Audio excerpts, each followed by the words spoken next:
Hello दोस्तों, shine take learning में आपका स्वागत है। मैं हूं राजन शर्मा और आज का हमारा टॉपिक है ओएसआई मॉडल।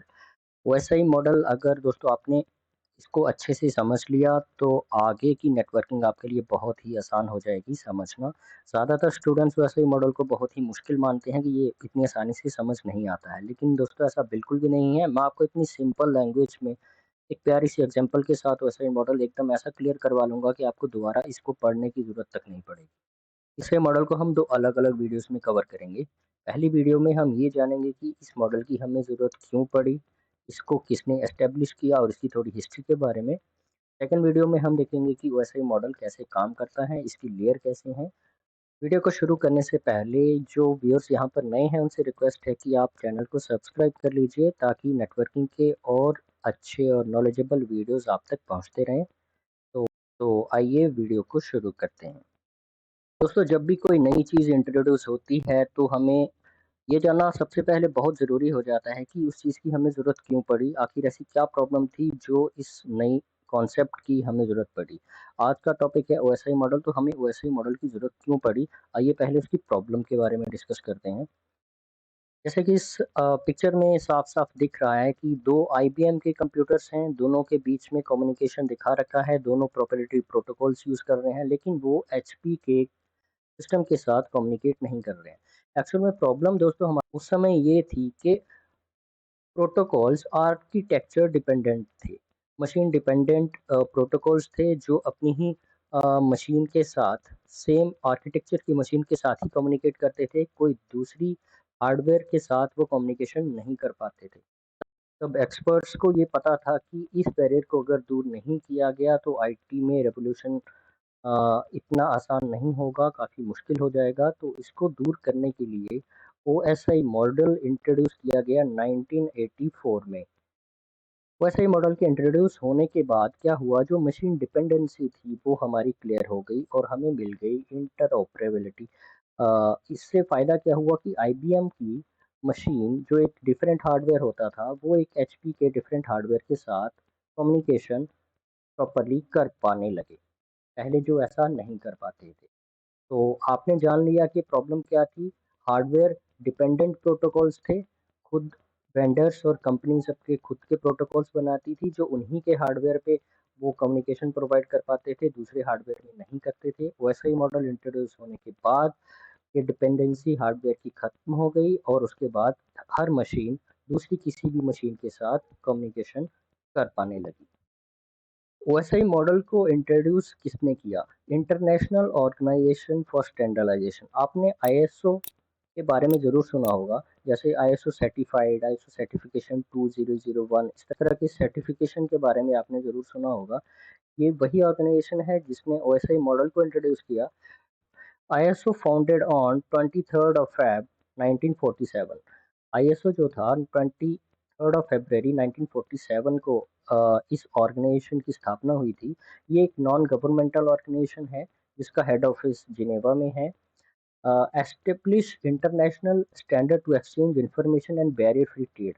एक्चुअली आईएसओ जो है ये एक ऐसी ऑर्गेनाइजेशन है जिसका आईटी सेक्टर से कुछ ज़्यादा लेना देना नहीं है। ये एक ट्रेडिंग ऑर्गेनाइजेशन है जो between the entities different countries के बीच में हो या डिफरेंट ऑर्गेनाइजेशन के बीच में हो, उनके बीच में बैरियर फ्री ट्रेड के लिए कुछ स्टैंडर्ड्स बनाती है। ये एक ट्रेडिंग ऑर्गेनाइजेशन है, इसका आईटी के साथ ज़्यादा कुछ लेना देना नहीं था, लेकिन फिर भी इसने पहल की, आगे आए।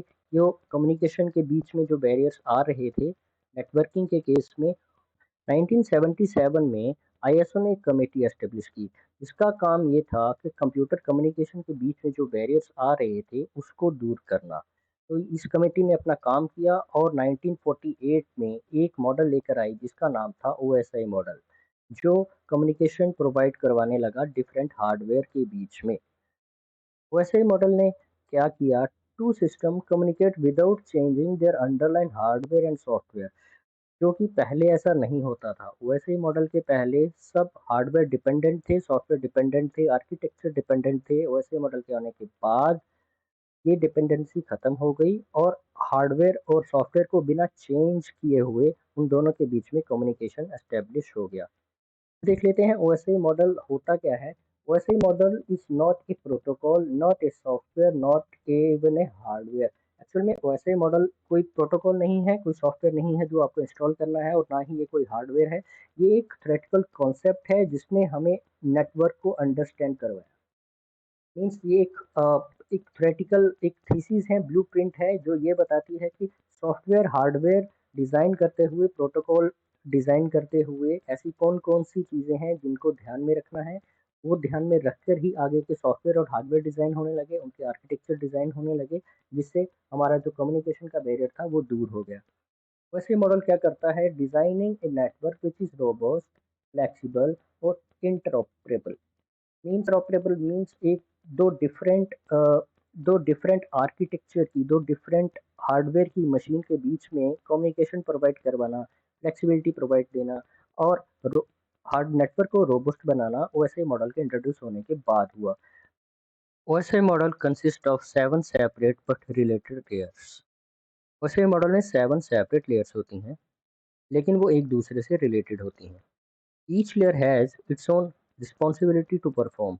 हर एक लेयर की एक अलग अलग रिस्पॉन्सिबिलिटी, ईच लेयर की खुद की उनको रिस्पॉन्सिबिलिटी असाइन की हुई है। ये सारा हम ओएसआई मॉडल में आगे समझेंगे।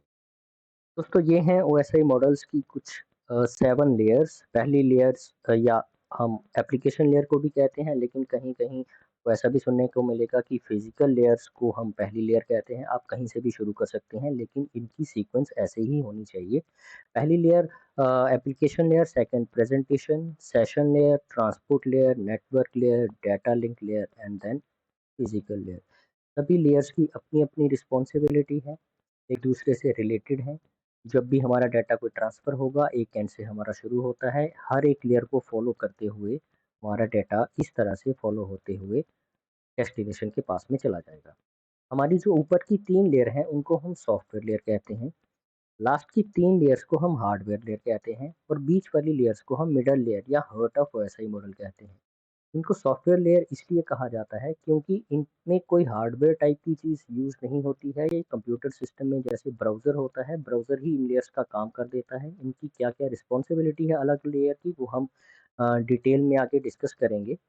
जो नीचे की 3 लेयर्स होती हैं, ये हमारी हार्डवेयर लेयर्स होती हैं। इन्हें हम हार्डवेयर लेयर्स बोलते हैं क्योंकि यहाँ पर हमारी हार्डवेयर या नेटवर्क डिवाइसेस इस्तेमाल होती हैं, जैसे राउटर हो गया, स्विचेस हो गए, एनआईसी कार्ड्स हो गए। तो हमने वैसे मॉडल को ऐसे 3 कैटेगरी में भी ऐसे बाँट रखा है। तो आप इन 7 लेयर्स को याद कर लीजिए, एप्लीकेशन से लेकर फिज़िकल तक। इसको याद करना आपके लिए बहुत ज़रूरी है और याद आपको होनी भी चाहिए। तो ये लेयर्स अपना-अपना क्या काम करती हैं, कैसे काम करती हैं, ये हम नेक्स्ट वीडियो में डिस्कस करेंगे। इस वीडियो में था हमारे लिए इतना ही। अगर आपको वीडियो पसंद आई हो तो इसको लाइक ज़रूर कीजिए। चैनल में जो न्यू हैं वो प्लीज़ चैनल को सब्सक्राइब कीजिए। Thank you.